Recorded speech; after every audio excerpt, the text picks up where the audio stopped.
We are back in business. Welcome back to the Joyce and Ste podcast, installment number Five, I think 5 or 6 or so. Yeah, I mean, so bit of an update. We haven't done a podcast in a while. We had some technical issues on our last podcast that meant that we had to re-record part of it, and then we just kind of never really got back to it after that.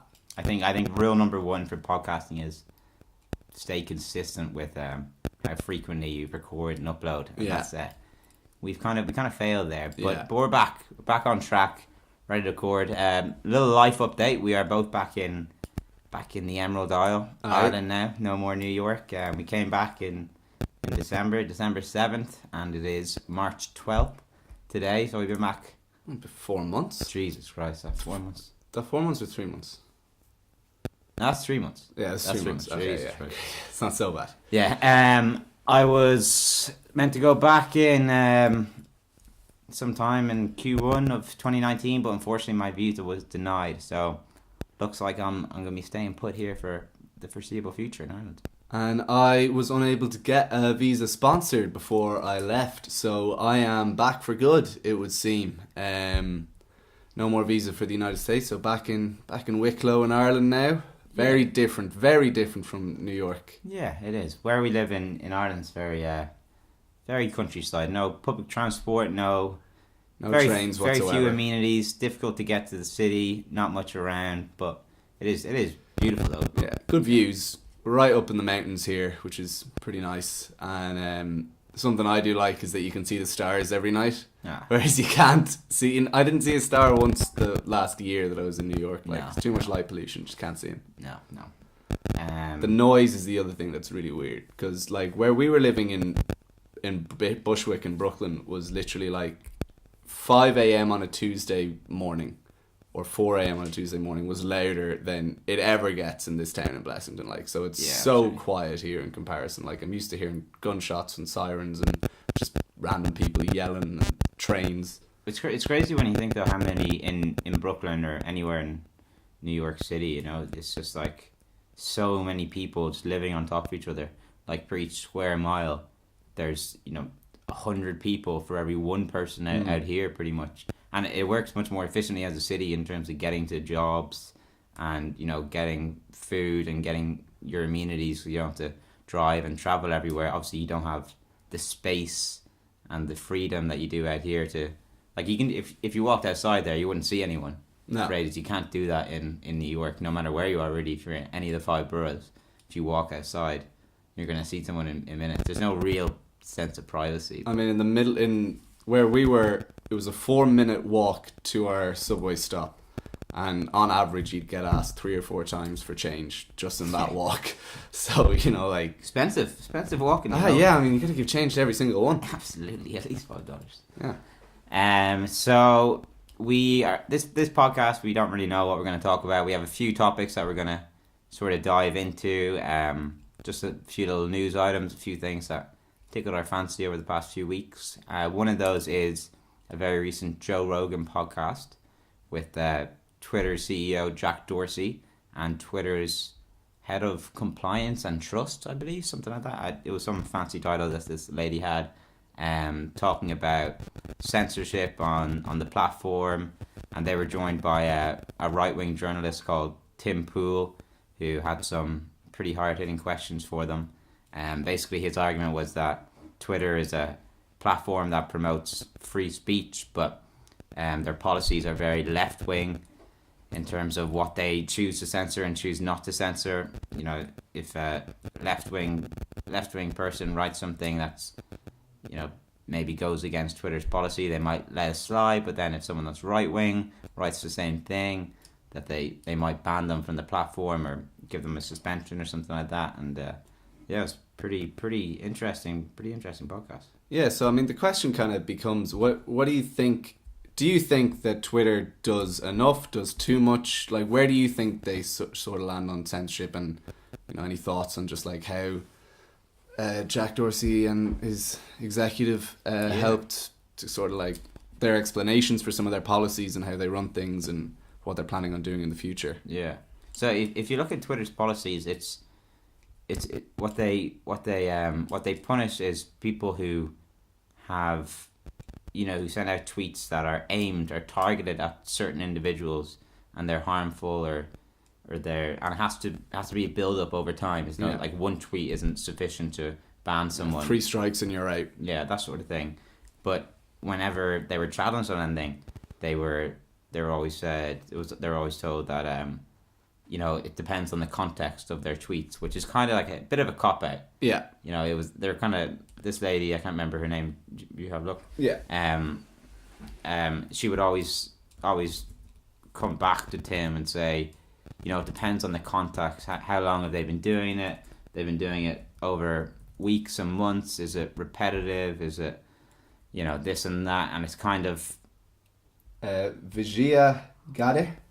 Yeah. Joe Rogan had problems pronouncing her name as well. So I think it was like that. Vija. Vija? Yeah, I think it was Vija. We'll go with Vija.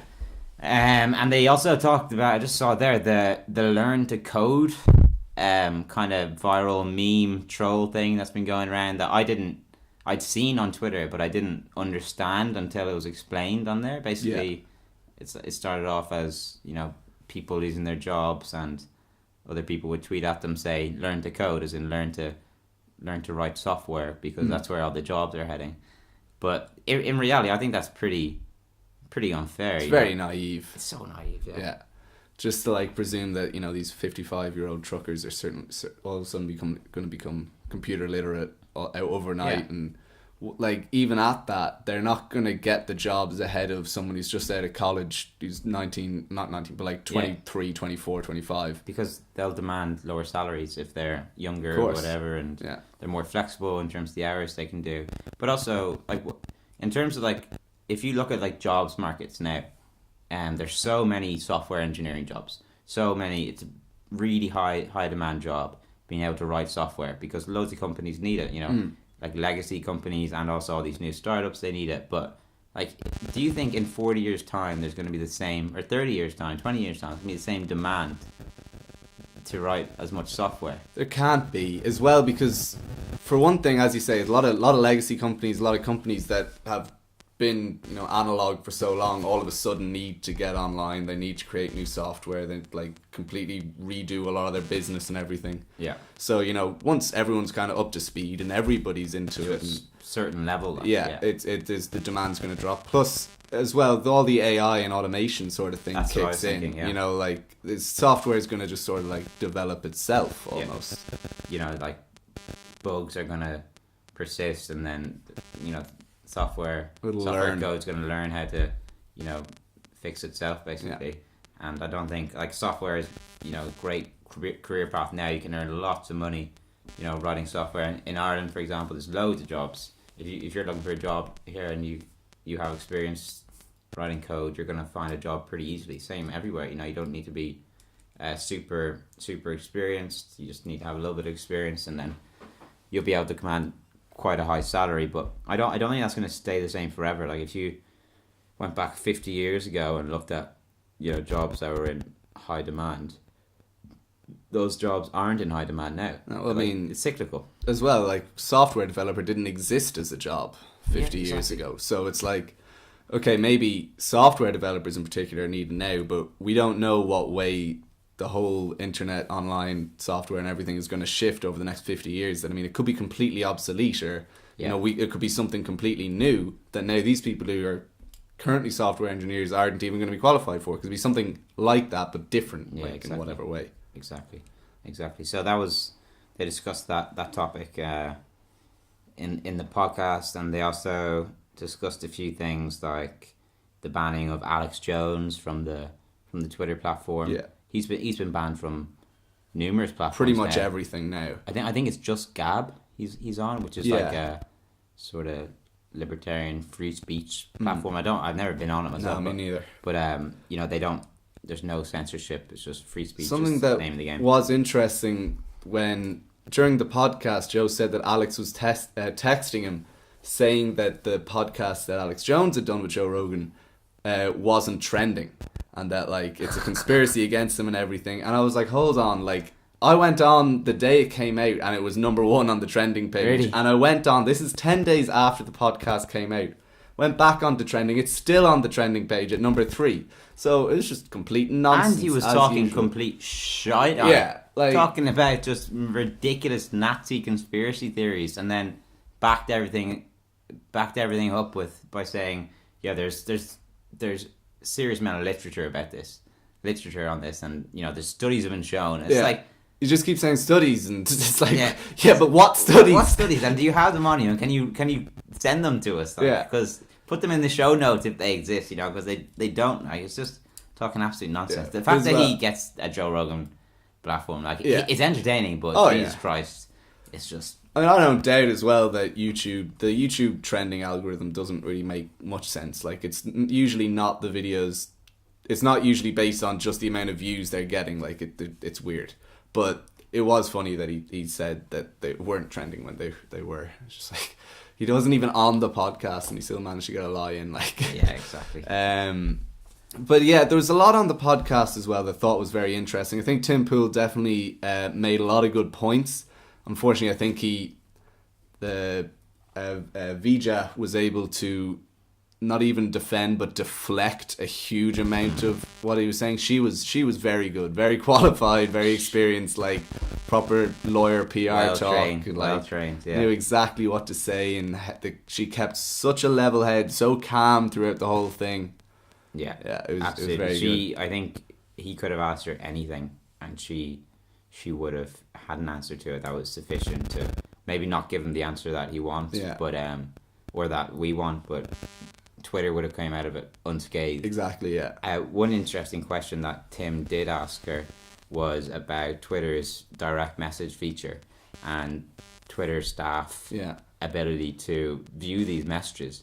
And neither her nor Jack Dorsey actually had an answer to whether Twitter employees could look at people's direct messages. Yeah. And me and you were talking about it the other day, and we were saying that it's quite likely that Twitter can, like, all that content is hosted on Twitter servers. Yeah, they have it, like, it's there. Yeah, like, there. They just have to choose not to look at it, and then you just have to trust them that they're not. But I don't for a second, really. No, absolutely. But when you're sending a DM on Twitter, you're not, or on Instagram, you're not assuming that it's just you and the person are the only people who could possibly see that. At the same time, like, and this is the argument a lot of people will put against this, like, I'm not really sending anything over direct messages on Twitter or Instagram that I don't, like, if they're not particularly bad or anything like that. I wouldn't care if the Twitter CEO was looking at them, or why he would even care to look at them.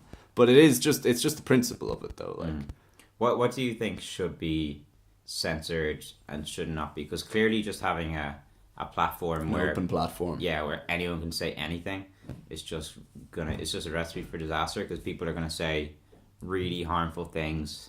Someone's eventually going to, commit suicide or commit a harmful act on another person, and that platform's going to be blamed for it.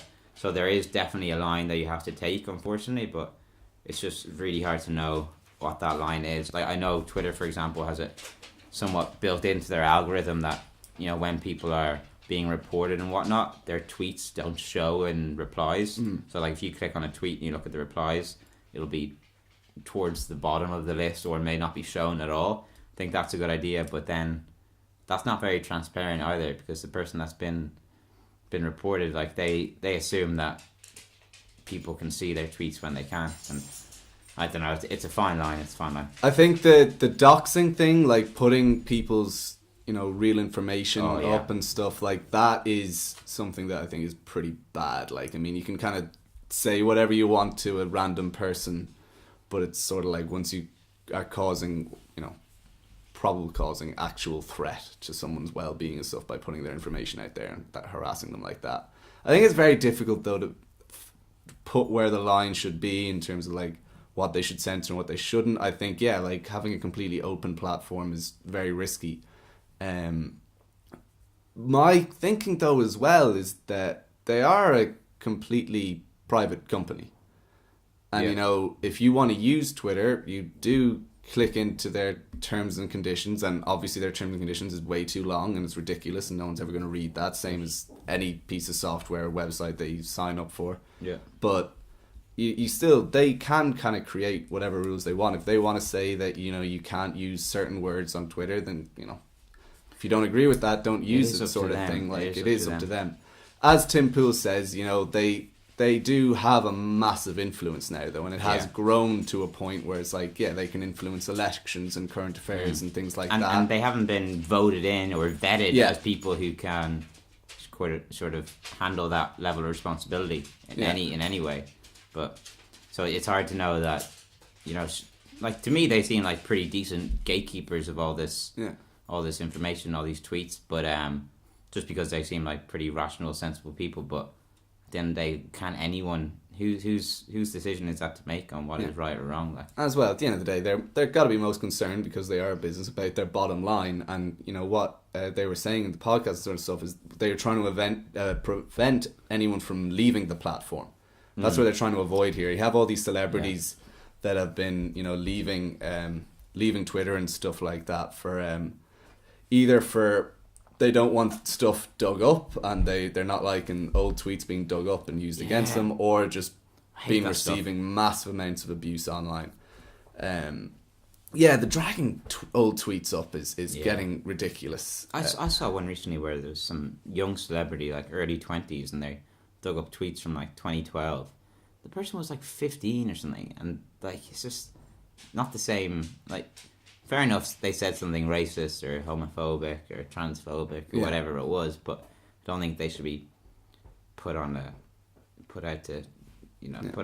like that. Like, well, the James Gunn thing was an interesting case study because it was like what happened was first Roseanne Barr got kicked off Twitter.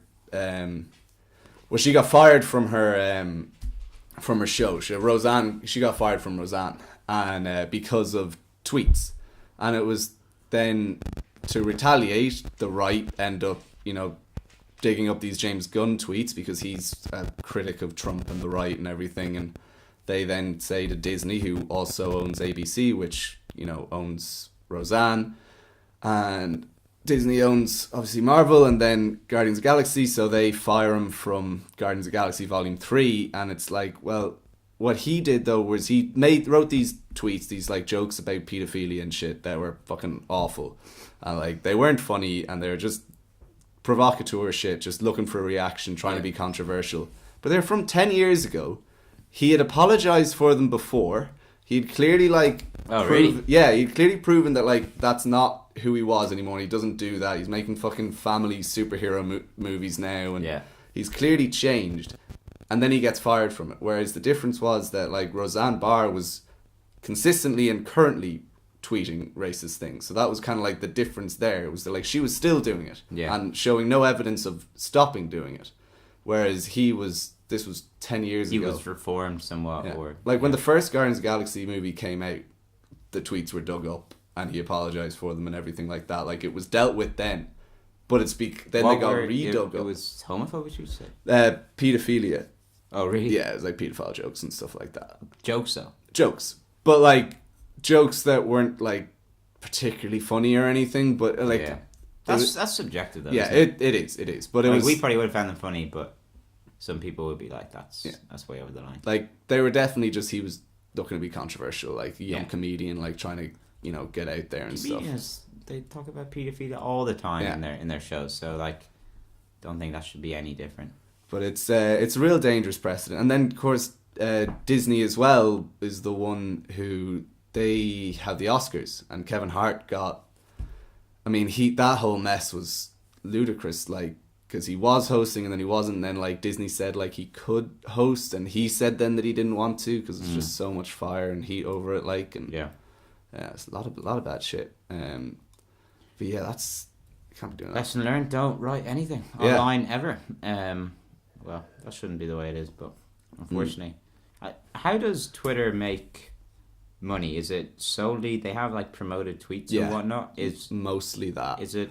Do they have like a data driven model like Facebook does? I would imagine so. They must. I haven't looked into it the same way as you would have Google or Facebook or something like that. But they kind of slide under the radar. Yeah, a little bit. Yeah. Facebook gets a lot of slack, deservedly so. But there was that whole delete Facebook movement from a while back. Remember? Yeah. Maybe October, September. I'm sure there'll be another one in a few months. Yeah. After the Cambridge Analytica stuff and everything, which we covered in a previous podcast that you should check out. To episode 1. Yeah. But I think Twitter kind of slides on the right now. Facebook's a whole different animal, whole different beast. Like they're problematic. Like the stuff they're doing is problematic.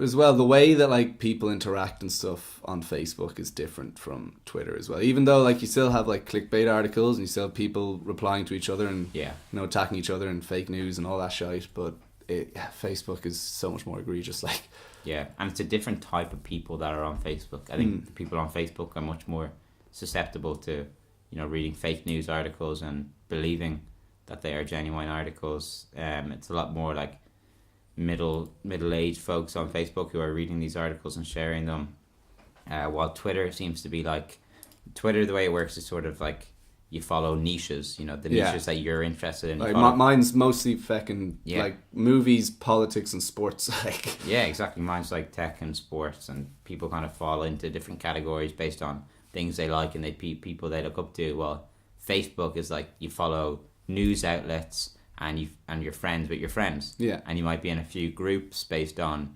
things local to your area or hobbies or something, but not the same way Twitter works. Yeah. So like the content you receive is people that you know, but you're probably not actual friends with, and like you probably don't share much with them in probably haven't seen them in 10 years. Like exactly. It's friends with them on Facebook. It's actually like a weird concept to think that like when I look at Facebook, I look at the people who are on there. Like I don't care for them, don't care for their interests, particularly meant no offense. But like, just slagging off all of your Facebook friends. Nah, joking. My friends die hard. Your true friends on Facebook. True friends. True friends know who they are. They're like rather than the people on Twitter that I never talk to. I never ever have talked to.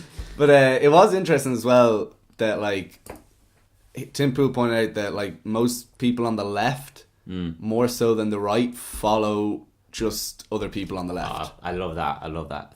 Yeah. That was very interesting. Which is actually true when I think about it. Like I definitely follow predominantly left people and news organisations. While people on the right follow a mix of people of both. On mostly right wing, but like some left wing people as well. But it definitely was much more right wing people, or much more varied in where they were getting their news from. Because the people I follow are mostly left wing. Like there's some like libertarians that I follow as well, but it's all sort of the same area of politics, and the things that they're talking about. It's all the same stuff, same views, same opinions on majority of things, politically speaking anyway. And that's not like a comprehensive view of general opinion, general sentiment around the world at all. Like, so, but then again, I don't want to see the right wing people, or not just right wing people, but I don't want to see things that like I'm going to look at and be like, oh, fucking stupid. Like that's just you just idiot. See some climate change, some Trump or something. Yeah, exactly. Like, just like no, like I'll just be unfollow. Like I'll just be like, no, I don't want to see that again. You're an idiot. Yeah. Like so. I don't know what the... obviously you do need to get balance. Like, it's important, but it's not too much, too little. All about balance. I watched a little bit of an anti-vax podcast. Oh, yeah, how was that? So the guy wasn't actually... He was pro-vax. He was actually like a scientist, and he had an autistic son as well. And he was saying that, he works in the vaccine industry, and his son is autistic. And people come at him saying that the reason he's autistic is because of vaccines and there's no evidence. There was another study just like 2 weeks ago or something that was one of the biggest ones that they had done, which again found absolutely no link between vaccines and autism, like none whatsoever. It's just like a big conspiracy theory. But he was saying he's written a book about vaccinations, and it's on Amazon, and I think he's like 19th or 20th in the rankings of vaccination related books, and he's the only one in the top 20 that's pro-vax. What? Yeah, all others are anti-vax. That's madness. Yeah. My mum and my sister made a point recently. They were saying like, if you're a parent and you are an anti-vaxxer, so say you can, was the cervical cancer shot is free in Ireland? Yeah. If you're in school? Yeah. So it's like, free mammograms now as well. Opt out of that as a parent for your kid. Yeah. Can that kid then in future, like, they should be able to sue. There's child endangerment. There was a big case on this in. Oh really? In like last week in No the US. way. Yeah, 18-year-old guy who was suing his parents. He was 18. Like I was so impressed. Like I wouldn't even know what to do. How to take a lawsuit when I was 18. Right? I don't know how to do it now. So I don't know how to do it then. Yeah. And he was suing his parents. I don't know the full details, but he was suing his parents for. Because he didn't get the vaccines he needed, and you have to have them before a certain age. Like it's not like you can get your measles and mumps when you're as far as 30 or 40. Like it's not. It's just crazy that people are still, but that's also like a right wing theory as well. So like it's crazy how left wing people have like share the same opinions and views on abortion, homosexuality, transphobia, whatever. Like. It's all the same, and then they're all getting it from the same sources. Exactly. And, all these and climate change, another one. It's a lot of what's the term? Bias is that? Confirmation bias. Mm. Yeah, where you just like you think something and then somebody else says it online and that's all you need. Yeah. But it's like if that person is basically thinks the same way you do, and of course they're going to come to the same conclusion, and then you're going to think, oh yeah, that makes me right. Yeah, that's a smart person saying what I thought from exactly. the beginning. But it's madness. See, big news today. Theresa May's Brexit deal got put down. By another crushing defeat. Is 391 to 252 off the top of my head. Yeah, 246 to something like that. Yeah, about 150 votes she lost by, which was less than her first deal got rejected by, but still pretty massive. That was the biggest defeat ever in the Commons, the first one. What's the probability now? Obviously, that's a ridiculous question to ask because you could put a lot of money on it if you knew the answer to that. But what do you think is the likelihood of a no deal? I don't think a no deal is going to happen. I think it's almost though more likely that there's a no deal than like there's more likelihood that it's a no deal than the UK leaves in the next year. Yeah. With any sort of actual deal, because I just think it's going to have to probably go to a referendum now. Like unless Theresa just goes mad with power and just pulls the UK out of the EU. Yeah, but everyone else is calling for a referendum. Every other party. Yeah, they're all kind of getting on board with it now. But then it's like, what does the referendum have on the ballot? Like, is it, no deal Brexit versus the deal Brexit, or is it leave versus stay? But if it's leave versus stay, is it leave but then with what? Then is that leave with hard Brexit or leave with no deal? Like, do you then go to another general election? So that, maybe Jeremy Corbyn and Labour can get a bigger majority so that they can then go to the negotiating table. That's a big if, like, isn't it? Massive if. Yeah. And then, then they go through another 2 years of negotiations, and then where do they end up then? Meanwhile, there's still, like, all of the people living there, all of the businesses, all of the people who come from outside of the UK, like, there's still all this uncertainty is still going to be there. Yeah, like if it doesn't solve anything. What happens if you're Irish and you're living in the UK now, part of the EU? Ireland do you have has a special agreement. Okay. There's like the London Agreement or something, but there is some sort of agreement that we should all be safe. It's so confusing because, for pretty much our whole life, we've had just like free travel within Europe. Like no visas, no anything. It's been so simple to travel around. Obviously, last few years, Britain's been the only exception where you have to change your currency when you go there, which is a ball ache to begin with. But now you're going to have to get visas, and it's going to be all this border nonsense, and it's just such a extra layer of complexity that just doesn't really aid anyone that much. I think if you, like, it baffles me just the short-sightedness of the decision that, like, the amount of people, they're like, oh wait, British people are like, oh wait, it's going to be harder for us to go on holiday now.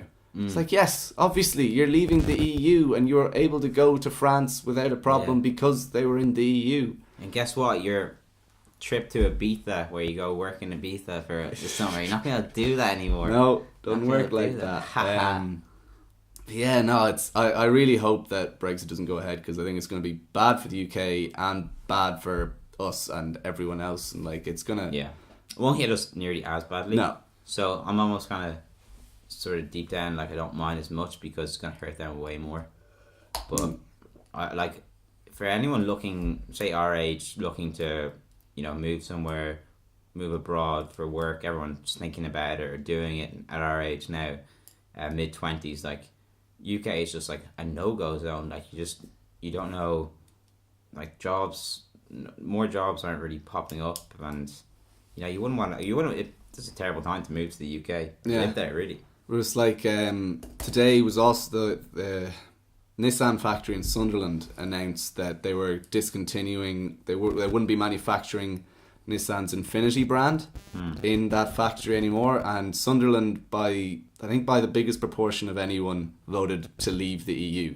And now they're the ones losing their jobs. Like, it's so ironic. But the problem is that if it does go for another vote, even though these people are losing their jobs, and they see how horrible this whole thing is, there is a big thing now in Britain about like the EU is against us. It is very much now us against the EU. They're trying to destroy us here. They're not giving us a good deal. They're trying to humiliate us and make it as hard for us as possible. Fuck them. Well deserved, lads. Deserved. We got to get out of here, and then we get our sovereignty and make our own rules. But it's like, but no, you still won't. Like, it's still going to be the same problems that you're going to have. You need international relations. You need good relationships with powerful countries. Did you see James Dyson, the owner, CEO of Dyson Hoovers? He was like one of the big proponents for the Leave campaign. Right. And he funded it massively.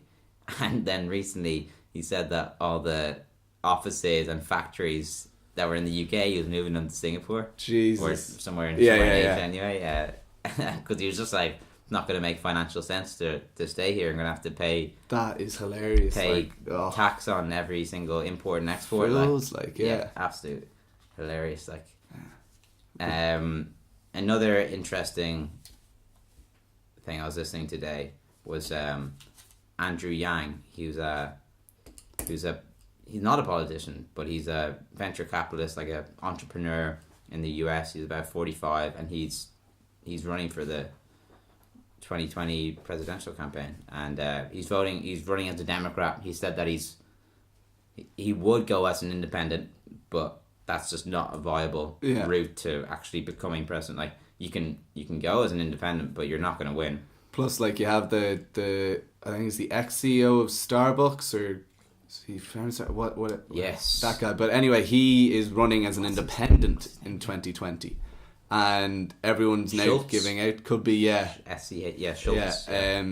And everyone's giving out to him because they're saying you're going to split the vote now. Is all you're going to do is you're going to take votes away from a Democrat, which I think is kind of the wrong way to think about it, because it's like the two-party system in America is ridiculous, like, and they can't keep doing it that. But at the same time, it's like that is the current system that's in place, and just you running like on a democratic platform but not as a Democrat is just going to split the vote in the system that it is in now. If you actually want to win, like, don't be an independent. Like, you can't. It's just not going to work. Like, you just play by play the game. Like, if you want to actually win.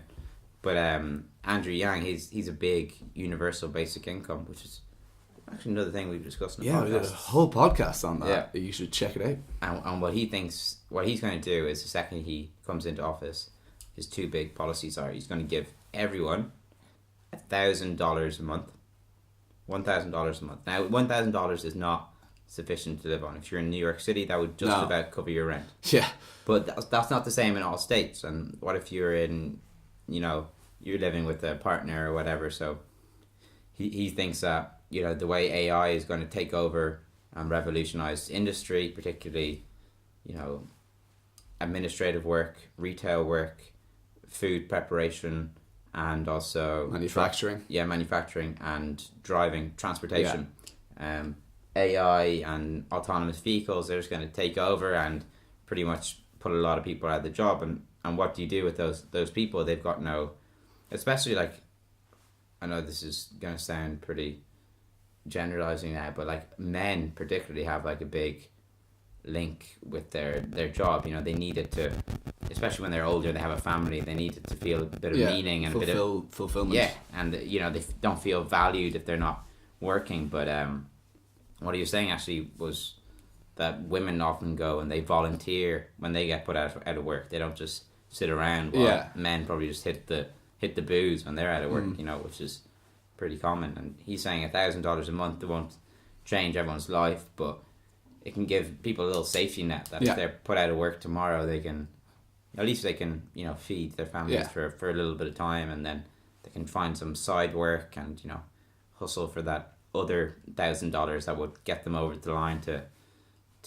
live a sustainable life, basically. But as well, I mean, if you have everyone getting $1,000 a month, you're gonna have a lot more people, I think, doing like communal living and stuff. Because it's for one person wouldn't be able to pay rent in New York, but if you had 4 or 5 people who were coming together and we're just like sharing spaces more and like that, massively reduce your expenditures and stuff like that. Absolutely. And seems to just kind of people generally do seem to have better lives when they live with other people. Yeah. Like loneliness is such a massive cause of what are your thoughts on death? that? I've seen a few things on it, like people living in communes together. Usually they pool all their resources, so like some of them might not work, but they might contribute more to household tasks. But other people bring in like the majority of the income to pay the rent and pay for groceries.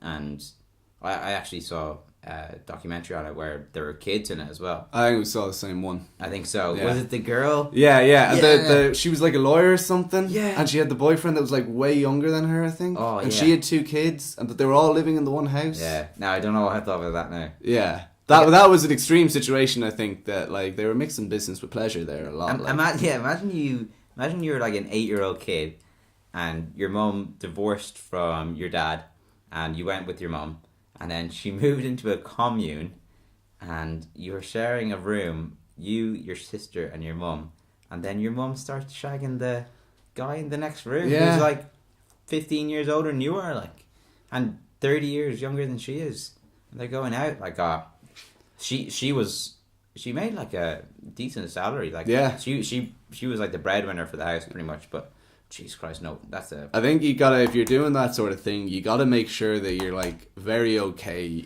with like the idea of I'm making more money than this person, but I'm going to contribute more of it because of that. And like, because you could see bitterness and arguments coming up so much. It's just like, you didn't do the dishes. Well, it's like, but I pay $100 a month for rent more than you do. I pay more rent. Yeah. Oh no. It'd be very difficult. Like, I think if you have the right people.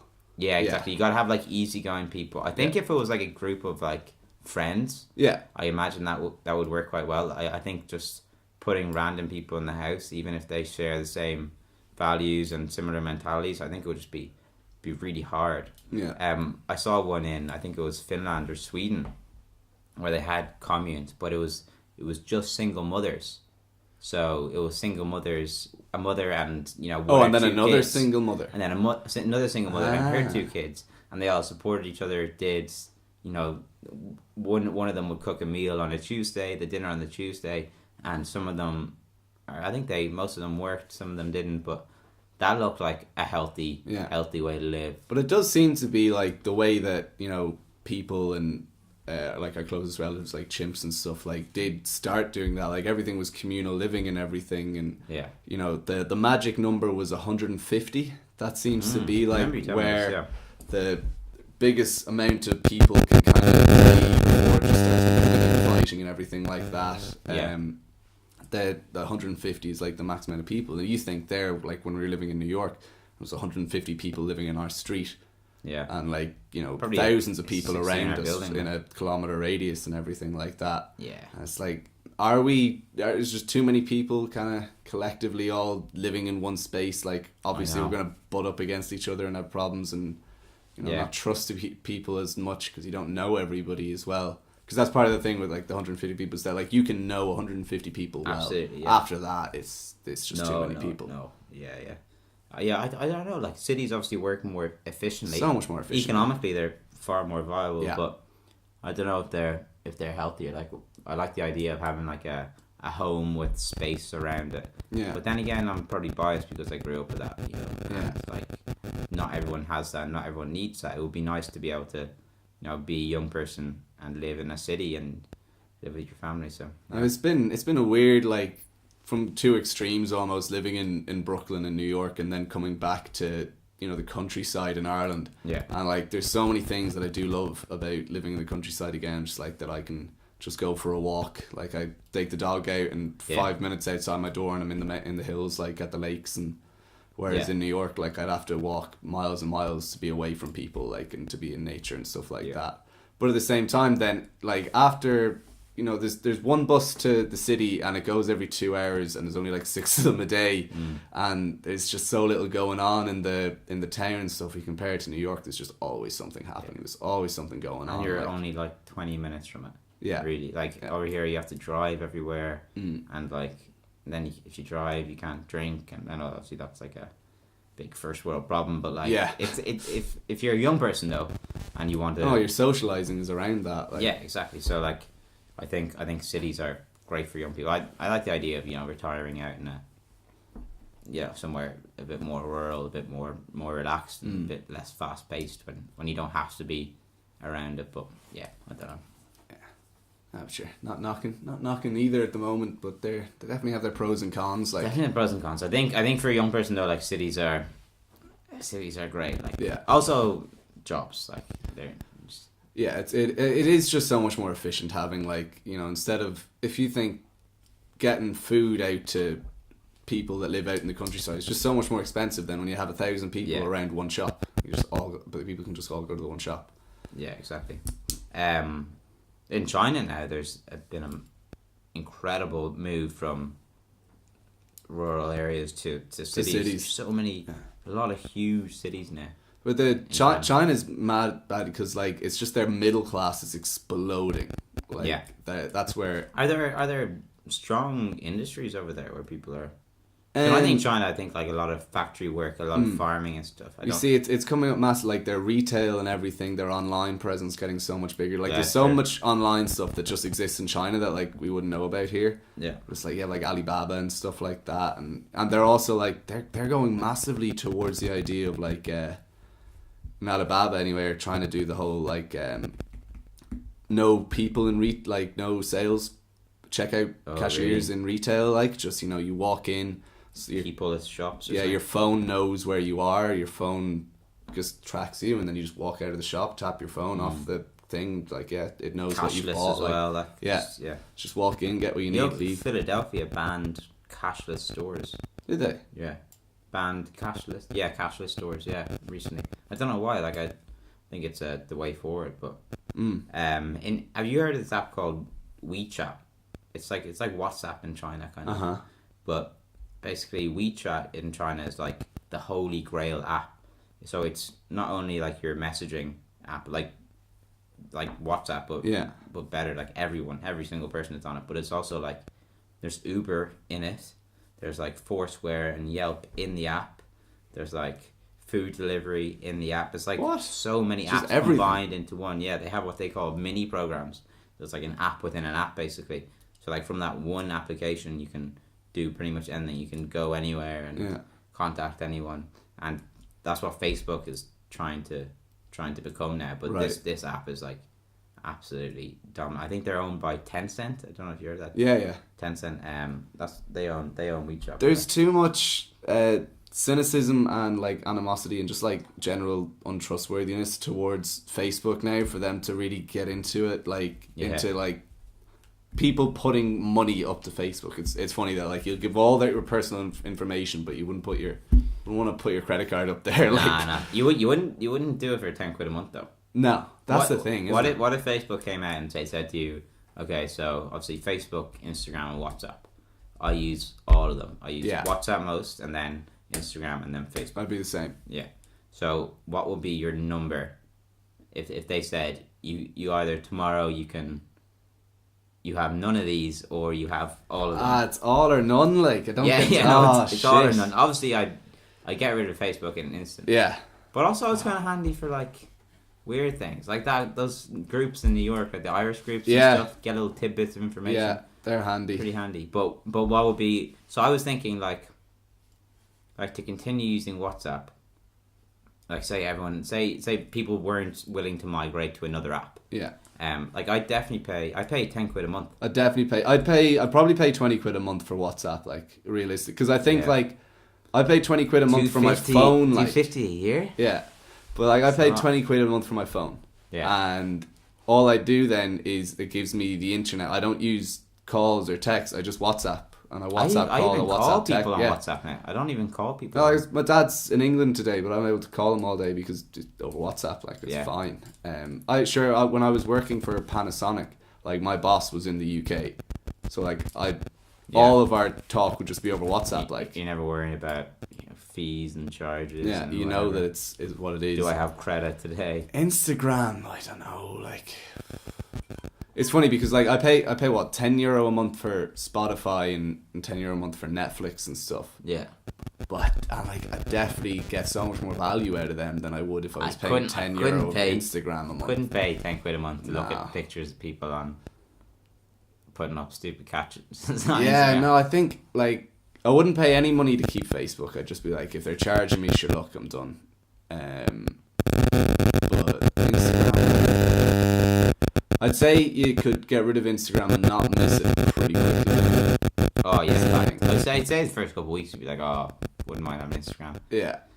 But it doesn't have any like intrinsic value to it, does it? Like no. Like WhatsApp, I'm actually reliant on it to communicate with people, to make plans, to do stuff, to talk about things, but Instagram is just literally pure vanity. Yeah. Pretty much, like for the most part, like vast majority is just vanity. There's a lot of like, I mean, I follow a lot of like good photographers and like wildlife and landscape photographers and stuff on Instagram, and like they're good and stuff. But again, it's like it's all stuff that I could get from other sources. Like, you know, it's just Instagram's a handy aggregator, like just like for sorting everything out and just seeing what I want to see. But like I could look at that stuff anywhere. Yeah, we wind it up. Yeah. Okay. Hitting about 45 minutes is good length. That's what we like to get to. Yeah, it's about right. Obviously, it's about the amount of time before you're going to get sick of us just rambling about absolute shite. Yeah, obviously once we bring the advertisers in, like, and we start making the big bucks. Yeah, I mean, we might have to. We have had offers from Squarespace. They don't like to sponsor a lot of podcasts, so we're hoping that like that means something, that they must think we're really onto something if they want to sponsor our podcast. Like Squarespace. Make a website in minutes. My website is made on Squarespace, and that is actually true. I'm not just StephenSheehy.com. .net. .com was taken. Cheap fuck. Yeah, .com was already taken, so should I'm have bought .net. domain, man. Yeah, go check out my work on there. You see some great pictures. Don't need to go on Instagram. We should make a website for the podcast. Probably should, yeah. How much is it? Sorry, we're rambling now. Yeah, but I pay like 120 for the year. Okay. So once on top of WhatsApp and Instagram, it would be like 500. Well, what was your number then? What did you decide for Instagram? Yeah, so I'd pay 15 for all of them, and I'd pay 10 for WhatsApp alone, I think. Yeah. Which is crazy. Think about it. They don't even that WhatsApp supposedly is end to end encrypted, so they don't use our data. Yeah, supposedly. But do you know Facebook now is coming out with a Facebook coin? So basically, it's a currency that is inherent on the blockchain. Yeah, inherent to Facebook application. So I think what they're going to do is that like you can send money over WhatsApp. Right. So like Revolut, like the way I send you $5 or $10 on Revolut, you can do that on WhatsApp. Yeah. But you'll do it in their currency. While that's cool and blockchain is cool and everything, and it's great, like I don't want fucking Facebook coins. No. What the fuck am I, even it if does sound so handy though if it's embedded in WhatsApp and it's like somebody's literally just on the same app that I'm. Sorry, it seems once again we've had a few technical difficulties. So just to finish off kind of the point they were saying there, that it'd be very handy if WhatsApp was able to just, I request some money, just literally ask here, mate Dave, will you send us a $5 there, and he just in the app, there you go. But anyway, I'd also like to clear up the fact that literally the day after we recorded the podcast, James Gunn was reinstated as Guardians of the Galaxy Volume 3 director with head Disney Studios chairperson Jim Horn saying that James Gunn has kind of come out and apologised his behaviour afterwards, and several subsequent meetings over the last few months have led them to take the decision to rehire James Gunn, even though he's now going to be directing Suicide Squad 2. So he's going to direct Suicide Squad 2, which is being touted as kind of a reboot rather than a direct sequel to the first Suicide Squad, with pretty much like there's no confirmation on if any of the cast are returning yet. The first bit of casting news we've had is that Idris Elba will be taking over the role of Deadshot from Will Smith. So that's interesting anyway. So yeah, then they'll go back to doing Guardians of the Galaxy 3. So that's very interesting now that Disney have gone back and decided to reinstate him. And hopefully it means that we get a class third Guardians of the Galaxy movie. But anyway, hopefully we'll have the rest of our technical difficulties fixed before the next podcast. And we'll have another one up soon. It's good to be back. Sure Joyce feels the same. And we'll be over in New York this weekend, so we'll catch you after that. Good night and good luck.